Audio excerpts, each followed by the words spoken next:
দাদাগিরি করে আর তোলাবাজি করে যারা নেতা হয়েছে তারা তো সিস্টেম সম্পর্কে খুব একটা ওয়াকিবহাল থাকে না। তৃণমূলের মতো কিছু কোঁচা কোয়ালিটির দলের হাত ধরে পয়সার বিনিময়ে যারা নিজেদের নাম ভোটার লিস্টে তুলে দিয়েছে সেই সব মানুষদের তো অসুবিধা হবেই। প্রথম দিন থেকে মমতা ব্যানার্জি পশ্চিমবঙ্গের বুকে যাতে এসআইআর সাকসেসফুল না হয় তার সব রকম চেষ্টা চালিয়ে গেছে।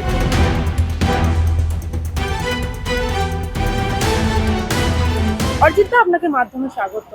দাদা, জ্ঞানেশ কুমার যিনি মুখ্য নির্বাচন কমিশনার, তিনি এসছেন কলকাতায় পশ্চিমবঙ্গে। সেক্ষেত্রে আমরা দেখলাম উনি যখন গতকাল এখানে এলেন, দেখলাম ওনাকে গো ব্যাক স্লোগান দেওয়া হলো, ওনাকে প্ল্যাকার্ড দেখানো হলো বামেদের তরফ থেকে। আজকে যখন উনি দিল্লিতে গেছিলেন কালীঘাটে, সেখানেও আমরা দেখলাম কয়েকজন গো ব্যাক স্লোগান দিচ্ছিলেন এবং প্ল্যাকার্ড দিচ্ছিলেন। এই বিষয়টা নিয়ে কি বলবেন?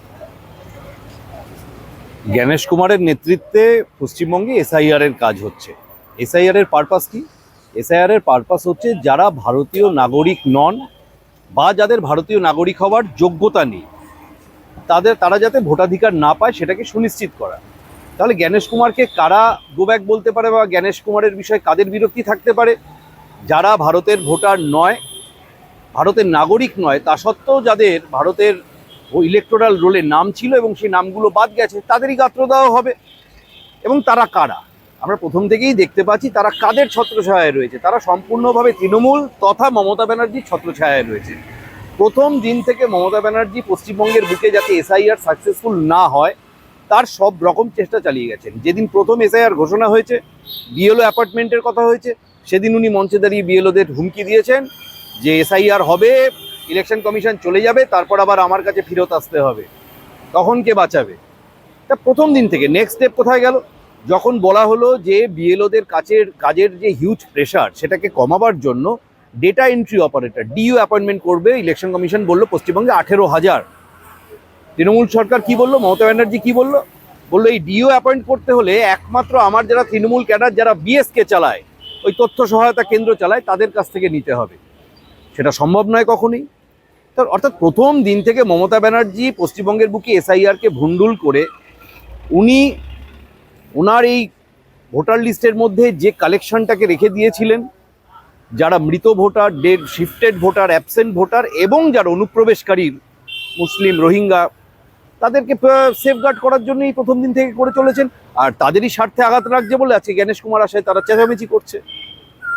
আজকে মিটিং ছিল সর্বদলের সঙ্গে, মানে নির্বাচন কমিশন এবং তার ফুল বেঞ্চে। সেক্ষেত্রে আমরা দেখলাম তৃণমূল কংগ্রেসের তারা মিটিং করলো, পরে যখন তারা বেরোলো, চন্দ্রিমা ভট্টাচার্য তিনি একেবারে অভিযোগ করছেন জ্ঞানেশ কুমারের বিরুদ্ধে। তিনি বলছেন যে ওনাকে নাকি ডোন্ট সাউট বলেছেন জ্ঞানেশ কুমার। সেই সঙ্গে উনি বলছেন আমি একজন মহিলা।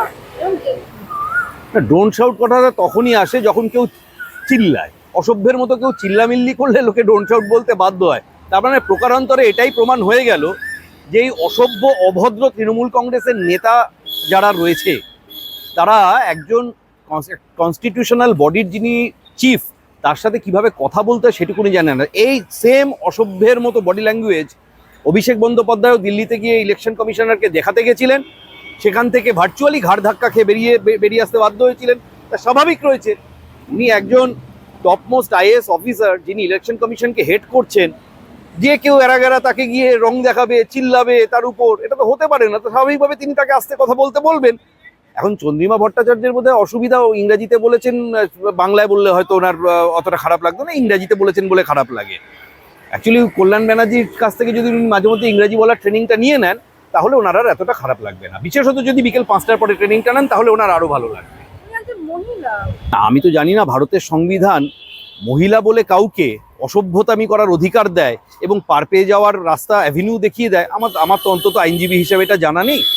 দেখুন, সব কিছুর একটা প্রোটোকল রয়েছে, সব কিছুর একটা ডেকোরাম রয়েছে, যেটা তৃণমূলের কেউ মানে না বা মানে এদেশে মানার মানসিকতাই নেই। পশ্চিমবঙ্গের রাষ্ট্রপতি আসে, মুখ্যমন্ত্রী দেখা করতে যায় না।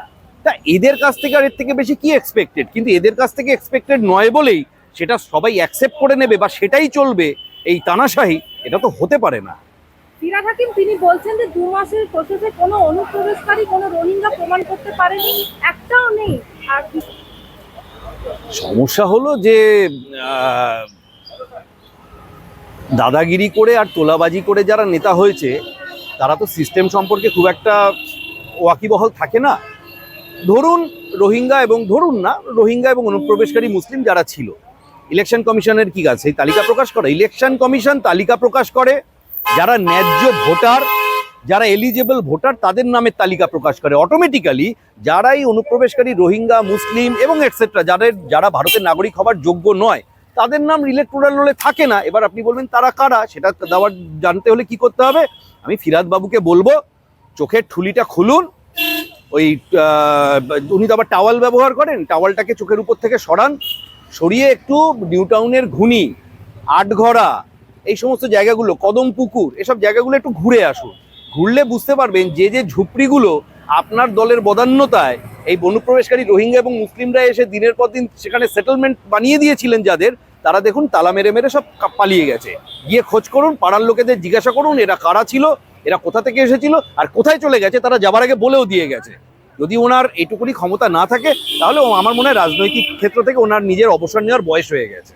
মোহাম্মদ সেলিম এবং বামেদের যারা তিনি গেছিলেন মিটিং করতে, সেখান থেকে বেরিয়ে এসে মোহাম্মদ সেলিম তিনি বলছেন যে ভোটার লিস্ট প্রস্তুতে মানুষকে শত্রু বানালো নির্বাচন কমিশন। হ্যাঁ, মানুষ বলতে কারা? হ্যাঁ অবশ্যই মানুষের শত্রু। মানে মানুষ বলতে কারা? মানুষ বলতে যারা ভারতের নাগরিক নয়, যারা অনুপ্রবেশকারী, যারা ভারতবর্ষকে ঝাঁঝরা করে দেওয়ার মানসিকতা নিয়ে ভারতবর্ষের বুকে থাকে, যারা ভারতবর্ষের জঙ্গি কার্যকলাপকে প্রমোট করার জন্য ভারতবর্ষের বুকে বসে থাকে, এবং যাদের ভারতীয় নাগরিক হওয়ার অধিকার নেই, কিন্তু তৃণমূলের মতো কিছু উঁচা কোয়ালিটির দলের হাত ধরে পয়সার বিনিময়ে যারা নিজেদের নাম ভোটার লিস্টে তুলে দিয়েছে, সেই সব মানুষদের তো অসুবিধা হবেই। ইলেকশন কমিশন সেই সব মানুষদের বিরোধী, স্বাভাবিক রয়েছে, সংবিধানের ম্যান্ডেটই তাই। সংবিধান ইলেকশন কমিশনকে বলে দিচ্ছে যারা ভারতের নাগরিক নয় তাদের একজনও যেন ভোটাধিকার না পায়। ইলেকশন কমিশন সেই কাজটাই করার চেষ্টা করছে। এই যে মিটিং এর শেষে আমরা দেখলাম বাম এবং তৃণমূল এই যে কথা একই রকম প্রায়, এটা কি ঠিক? ওমা, এ তো ফিশ ফ্রাইয়ের গন্ধ, ভাজার গন্ধ কবে থেকে বেরোচ্ছে। চেপে রাখে, লুকিয়ে রাখে, দিনের শেষে মাছের ফিলেটা একজন কিনে দেয় আর ব্যাটারে ডুবিয়ে ভাজে আর একজন, এছাড়া আর কিচ্ছু না। আপনি যদি এই এসআইআর সম্পর্কে কোনোদিন কোনো চ্যানেলে বামেদের এবং তৃণমূলেদের বক্তব্য শোনেন, আপনি বুঝতে পারবেন না কোনটা বামেরা বলছে কোনটা তৃণমূল বলছে। কারণ বরাবর এদের দীর্ঘ 1.5 দশক ধরে এদের মধ্যে যে একটা অলিখিত বোঝাপড়া, দেখুন আপনি কয়েকদিন আগে আপনি দেখতে পেলেন যে বিজেপির ছেলেরা দক্ষিণ কলকাতায় দুটো দেওয়াল লিখতে গিয়ে তৃণমূলের ওই হুলিগান বাহিনীর কিরকম আক্রমণের মুখে পড়েছিল। তামাম পশ্চিমবঙ্গে দেওয়াল লেখা নিয়ে বামেদের একটি সমর্থকের একটি কানমোলা পর্যন্ত হয়েছে, কোথাও আপনি খবর পাচ্ছেন? উল্টে তো আমরা দেখতে পাচ্ছি বামেরা মিছিল ডাকলে সামনের সারির কিছু ওই 20-30টা লোক ছাড়া পিছনে তো যাদেরকে তৃণমূলের মিছিলে হাঁটতে দেখা যায় তাদেরকে দেখছি বামেদের মিছিল ভরাবার দায়িত্ব নিয়ে নিচ্ছে। অর্থাৎ মমতা ব্যানার্জির কাছে এখন একটাই অপশন খোলা, ভোট কাটাকাটির খেলা দিয়ে যদি উনি ওনার গদি বাঁচাতে পারেন। তাই বামেদের যত রকম ভাবে সাহায্য শুধু নয় সহযোগিতা করার গুরু দায়িত্ব উনি নিজের হাতে তুলে নিয়েছেন। কিন্তু এটুকুনি নিশ্চিত থাকুন, আগামী 26-এর নির্বাচনে এই বাম আর ঘেঁষো জোটের বা ঘেঁষো বাম জোটের এই ষড়যন্ত্র বঙ্গোপসাগরে নির্বাসিত হবে।